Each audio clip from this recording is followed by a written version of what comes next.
especially on a college town like Rolla, have moved in from other parts of the country.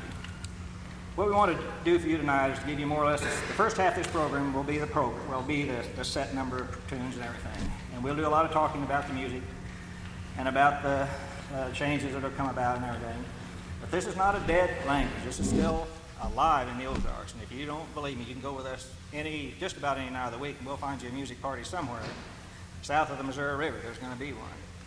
And we'll just, first half here, we'll more or less just give you some examples of these different types of tunes. That's the blessing of this music, is that there's a variety to it. This is dance music. This is the only reason this music existed, was for people to dance to. And every tune we play represents some sort of dance. And most of them, you can still find people doing the Schottische and maybe some of the others. The Irish type jig is gone from here now. But that's what we're going to do the first half. Art, do you have anything you want to? Well, the first thing we want to play is a Scottish reel, which in Scotland is still known as Lord Macdonald's reel. It emigrated to this country with the people. And now in this country it has been renamed Leather Britches. And it's an old country tune that a lot of people have danced to and still dance to. Leather Britches.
That was a reel. Of course, what we've done, we're going to play reels and hornpipes and jigs and all that, but they're not the speed they once were.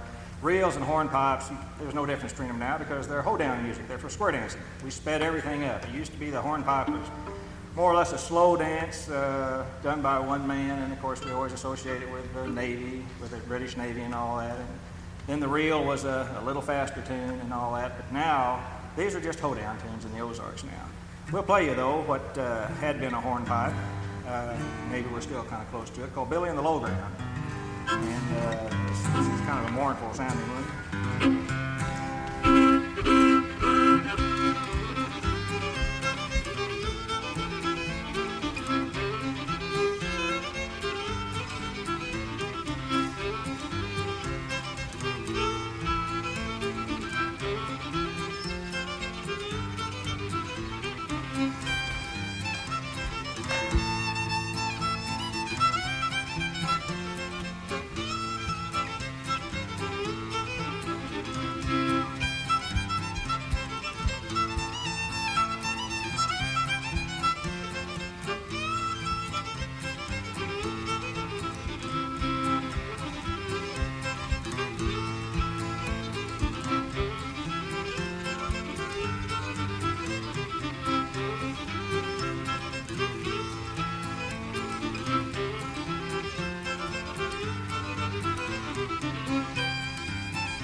on now, we'll talk about the names of some of these tunes. You're going to hear some kind of outlandish names. There's no telling where some of them come from, just like that one, Billy and the Lowground. A lot of Piles, who's an amateur folklorist over at Carthage, told me, and this may be true, who knows, that in Scotland there were the Highland William clan and the Lowland William clan. And so when they came to this country, the Lowland ones stayed in the lowlands and the others in the highlands. And of course, the nickname for William is Bill. So you had the Hill Williams or the Hillbillies, so she said. And she said that's where that came from. So I don't know. But anyway, next one we're going to play is another one that's a misleading name. Fisher's Hornpipe is the one we're going to play next. A little faster hornpipe. And everybody spells it Fisher''. And a lot of them think it has to do with fishing or something. But really, it comes from it's Fishar. And it was named after a man who put out a book in 1780 of cotillions and jigs and so and so. And this was one of those tunes. So because there was no name to it, they named it after the person that first put it in print. A lot of tunes are named after a fiddler that maybe played this tune. And so no telling what it originally was. But this is Fisher's Hornpipe. I think you'll remember this from hearing it in other contexts.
This is another of the, what I like to call emigrated tunes.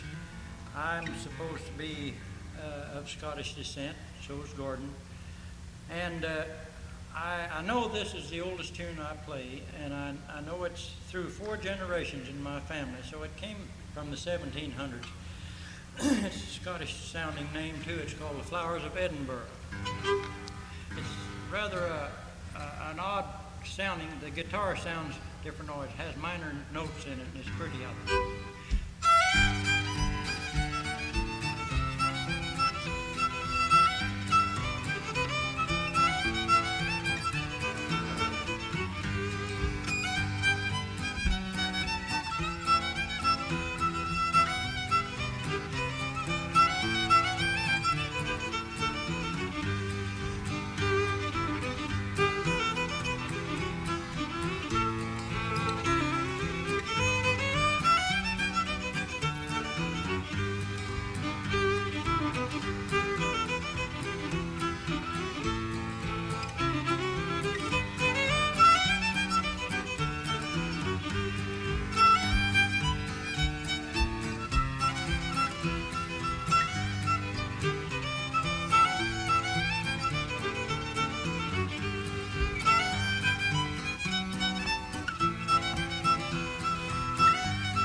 couple of jigs we run together as a medley here. And in the 1700s, the Jacobites took over England and the British Isles, Scotland too, and they outlawed the bagpipe because it represented this sinful element over there, just like the fiddle's an evil element now.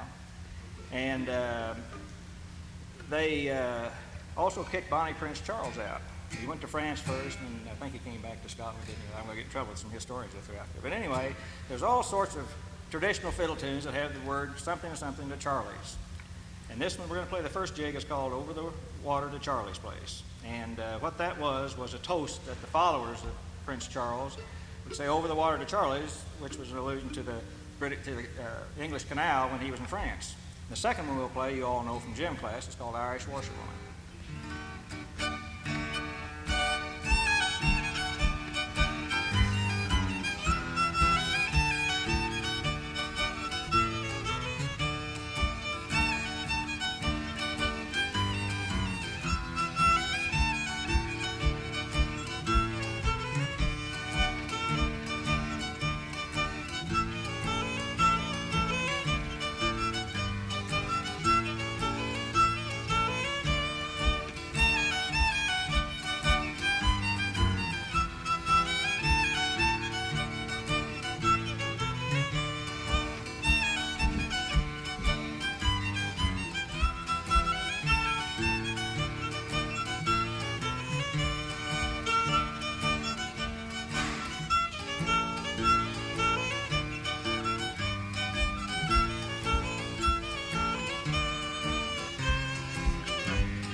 Everybody hear all right?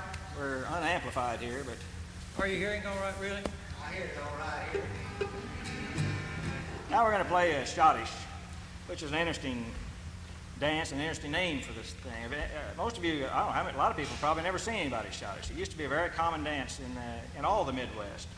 And now about the only place you'll see it is a lot of Middle European settlements in western Kansas and up in Nebraska, especially in western Nebraska and everything. They're still Schottische. And occasionally we'll go to a square dance down the hills here somewhere, and between sets, all the fiddlers still play Schottisches. And there'll be one couple maybe get out and do a Schottische. It's really a pretty dance. And the interesting thing about it is Schottische was started in Scotland and lost favor there and crossed the English Channel, went over into Europe and became popular there, especially among the Germans. And of course Schottische is German for Scottish. And then it came back to the British Isles and on back to this country, but it kept the German name. So everybody thought it was a German dance when it actually started in Scotland. But this one is, here's another instance of the names of these tunes. This is called Doc Jessup Schottische. Now, Doc Jessup was a doctor in Crane, Missouri, which is just southwest of Springfield, down towards the lakes. And he played it, and the fellow that Art learned it from, nobody knew the name of it, so it's Doc Jessup Schottische. No telling what the name really is.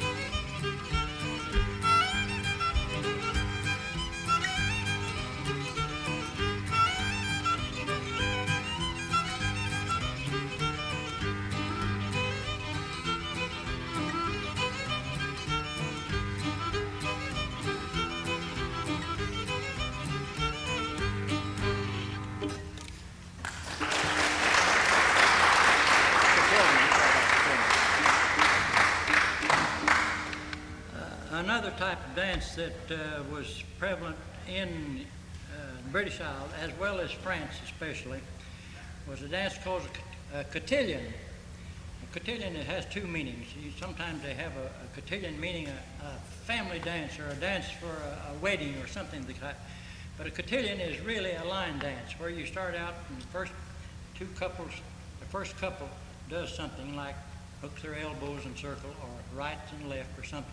The next couple does the same thing, and then when they all get down the end of the line, they all do the same thing. But this is a cotillion, and called a cotillion in A and D, and you can see an influence of a bagpipe in it, I think. And the last thing, part of it, I'll play it, imitating a bagpipe as much as I can. But here's the cotillion.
We'll move on up into the century. We've been kind of hanging around the last of the 18th and the very first of the 19th, but then about the 1820s and 30s, why, of course, the population was moving on west and roads were getting better and there was more intercourse among communities and everything in the Tidewater in the New England states. And roving entertainment became more developed, and you had your minstrel shows developed.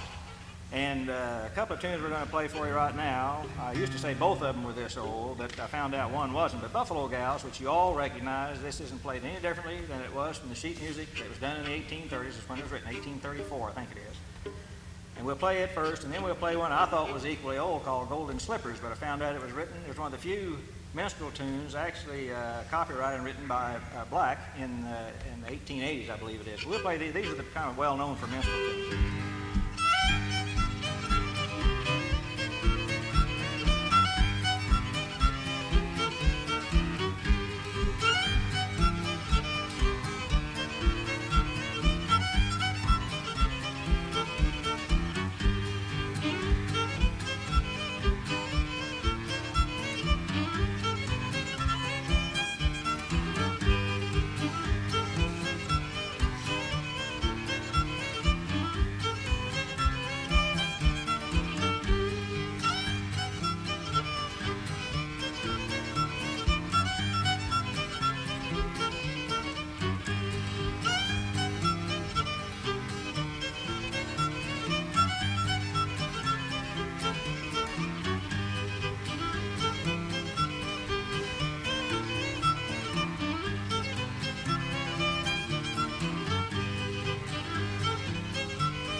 talking about written music and all that, but I guarantee you that 95% of the fiddlers that have played these tunes for the last 100 to 200 years can't read a lick of music. I can't read music, or I can read a little bit.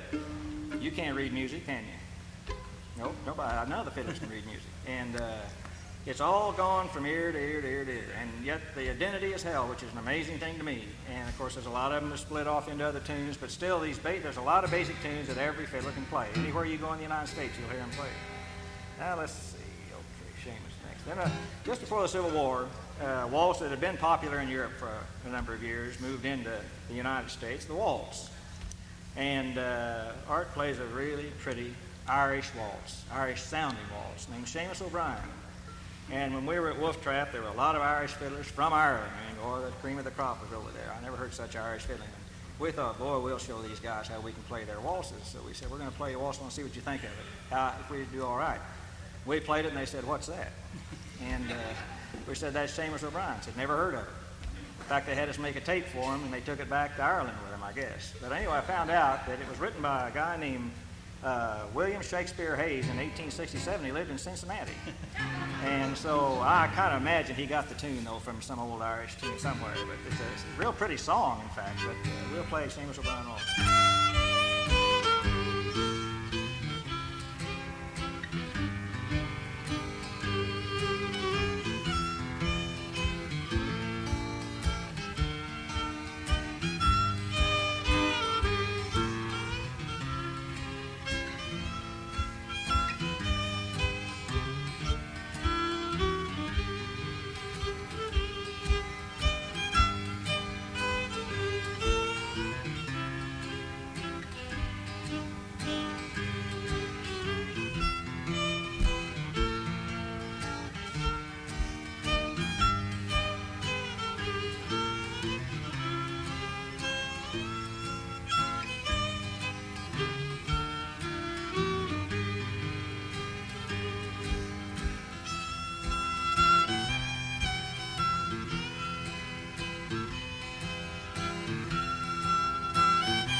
After the Civil War, of course, then things really got going with the entertainment in this country, and you had a lot of music halls spring up all over, especially as the frontier was moving west.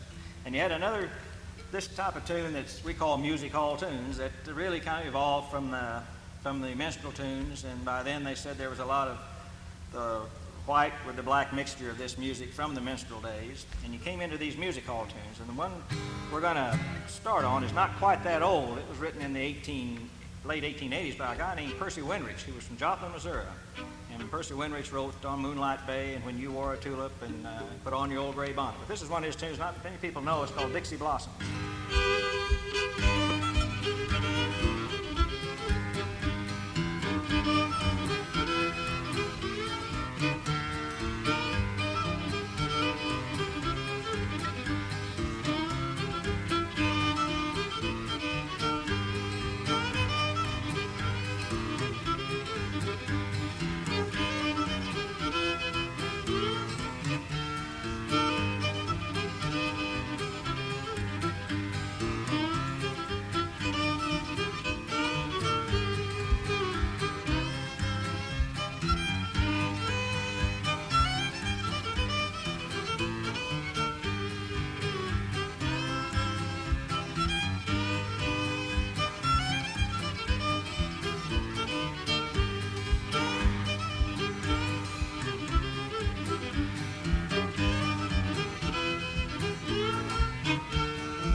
all this music was changing so fast then, and these music hall tunes evolved into what we call rags in this country music, which in turn really was leading up to Tin Pan Alley later on.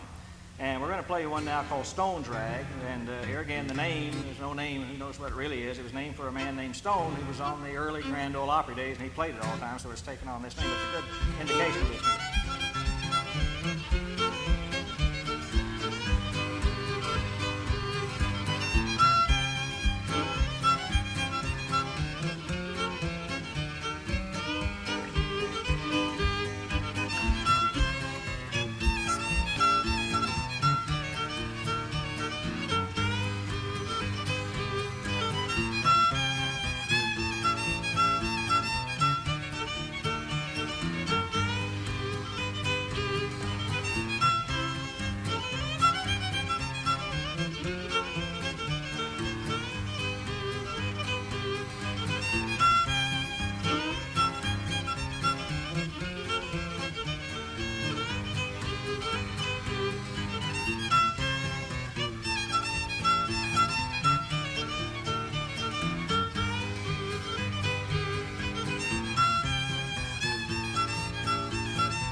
Another dance that's come into the Ozarks in recent years, but they dance it some, but they'll play it a lot at fiddle contests and fiddle jams, is a polka. Now, we never really had the polka in the Ozarks. We just didn't have the ethnic groups that dance the polka to settle in these hills. And so what we're going to play is a quickstep, which was a fast line dance that was similar to a polka and has the same tempo. I mean, not similar, but it has the same tempo as a polka. It's called Wideman's Quickstep.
In country music we call it blues, but it has nothing, it's not like the black blues, it's different. But I call it honky-tonk music. I don't know where they got this blues, but it's the kind you'd think of a beer joint on the highway, where they did that old two-step I used to do when I was in high school. It looked like you're pumping oil, you know, that kind of a two-step where you rock like that. It's called Rabbit Foot Blues.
last tune before we'll take a short intermission here. You've suffered through enough of this. We're going to play another type of fiddling that's come along and called Texas style or Texas fiddling or whatever, Texas swing or something. And this is called Sally Johnson's the name of it. It's not, you'll notice I don't know how you quite dance to this, but it's another type. Now we're going to play it Ozarks style. We can't really do the Texas style. So this is the Texas style tune, Ozarks style, called Sally Johnson.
Tell you about that. We have 2 record albums, and we're going to have them up here if you want to come up and look at them, talk about them, whatever.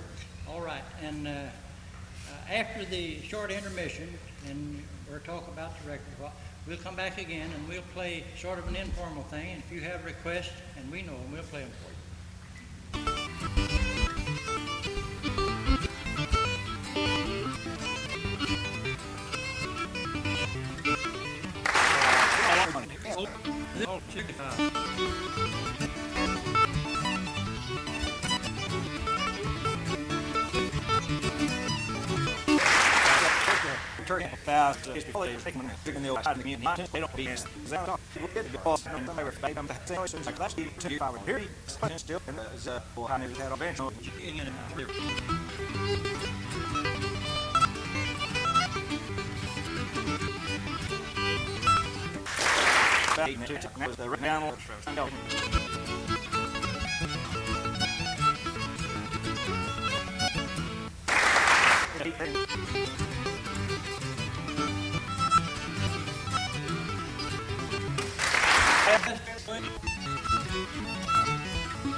Play probably the most played waltz in the Western civilization, in the Western Hemisphere, and that's called Over the Waves. You'll hear this in Europe, you'll hear it in South America, Canadian fiddlers, everybody plays Over the Waves.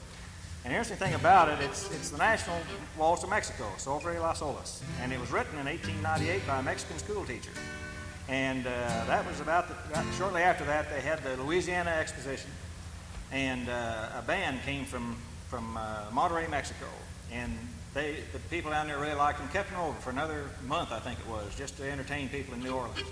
And one of the tunes they played was this, Over the Waves. And since then, it's just everywhere. That's one of the basic tunes that you'll hear just about every fiddler play.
the double eagle. All right.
One of our own here. We'll switch around a little bit with some tunes we didn't get in on the first half and some different. This is another Texas style tune. This is called the Beaumont Rag. This is a pretty popular tune among fiddlers.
Chance. Now we'll start playing some we want to slip in here too. Here's a real catchy little tune. All this 5 foot 2 Eyes of Blue, all that music came along in there. All your fiddlers play this stuff now. They came up, of course, when the recorders came out and everything. I mean the records and all that. That really started changing things as far as the music went. So now even way back in the hills, most of your fiddlers will have a variety. They'll throw in a few of these different tunes. And we'll play one now that's strictly out of that era of 5 foot 2 Eyes. We call Me Too, and then we'll also throw in another one at the tail end of it.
all of you people that aren't familiar with this type of music and all that, well, I'll tell a little bit about the car. Now, I play a real sophisticated type of style here called crowfoot. That means I use about 3 fingers. I occasionally use the others. That's your basic Ozarks type seconding. Now, I do go into more than 3 chords, though, but most of it you'll see is what we call crowfoot. You'll notice my varnish has gone up here and just like brand new down here. Now, you get in with your Texas seconding, that chomp stuff, and they work. They'll hit a chord every beat. It's really something. And the ones that do it good are really something to watch. But all we are here, to be quite frank about it, is we're a human metronome. That's all we are. We're helping this guy keep time, and they usually won't deny it. They were a necessary evil for them because they'd go wild with these tunes if we weren't here. But anytime you see anybody in the Ozarks playing, you're going to see those 3 fingers. They always are flat on the end because they got calluses on them. What do you want to play? Or anybody have a request? Hell Among the Yearlings? Hell Among the Yearlings? All right.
We'll slip in another waltz. Now, we like to play waltzes. A lot of fiddlers like to play waltzes. You can do more with a waltz, and it breaks the monotony. The hornpipes, really, if we sat up here and played nothing but hornpipes, you'd have all been like this a long time ago because they ceased to be distinguishable after a while. But that's what's the unique and interesting thing of this old-time fiddling is the variety of tunes. Is they'll sit there and they'll play 3 or 4. The hornpipes are what they'll play for the square dances. Then in between sets, they'll throw in waltzes and schottisches and jigs and everything. And we're going to play you one now that is the Westphalia Waltz is the name of it. A pretty German waltz. I think it's German, at least the name is. It's a very popular tune. A lot of fiddlers play it. But about these names of these tunes, some people just never quite get them right. They'll hear just a sketch of it, and they'll go back, and it'll get all changed around. We knew one fiddler who's gone now, down from Fayetteville. Smooth old fiddler. But he never quite heard the tunes right. Durham's Bull was Bull Durham, and La Golondrina was Golden Dreamer, which is a pretty name anyway. But this Westphalia Waltz really threw him, so every time he got up to play it, he'd say, I'm now going to play the West Sedalia Waltz. So we're going to play the West Sedalia Waltz.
play one that's played 1,000 different ways. Art happens to play it in C, it's played in D and A and everything. It's called I Don't Love Nobody.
End our program with a song, a tune that called "The Waltz You Saved for Me."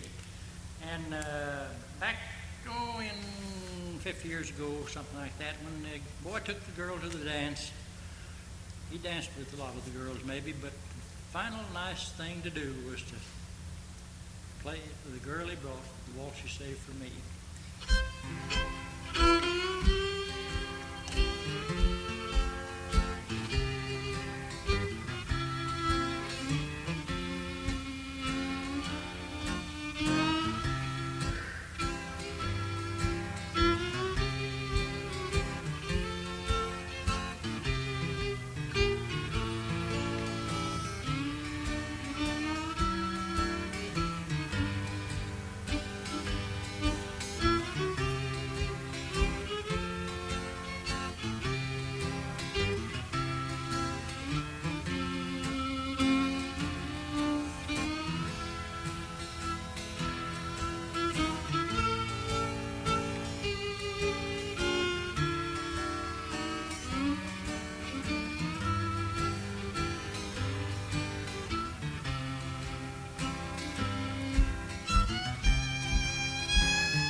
Thank you very much.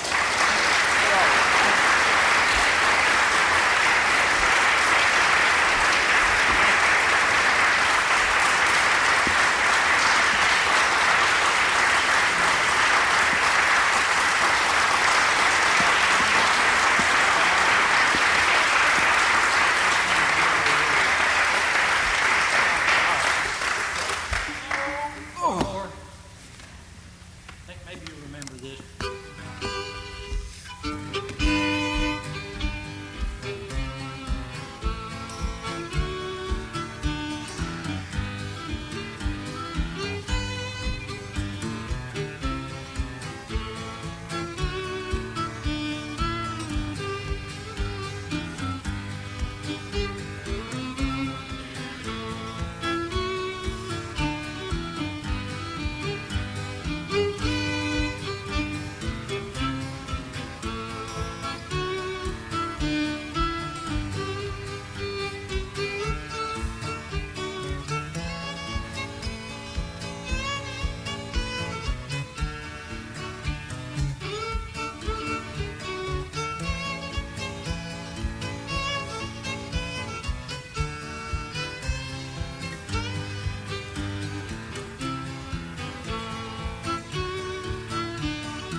Thank you very much.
All right. Okay, all right.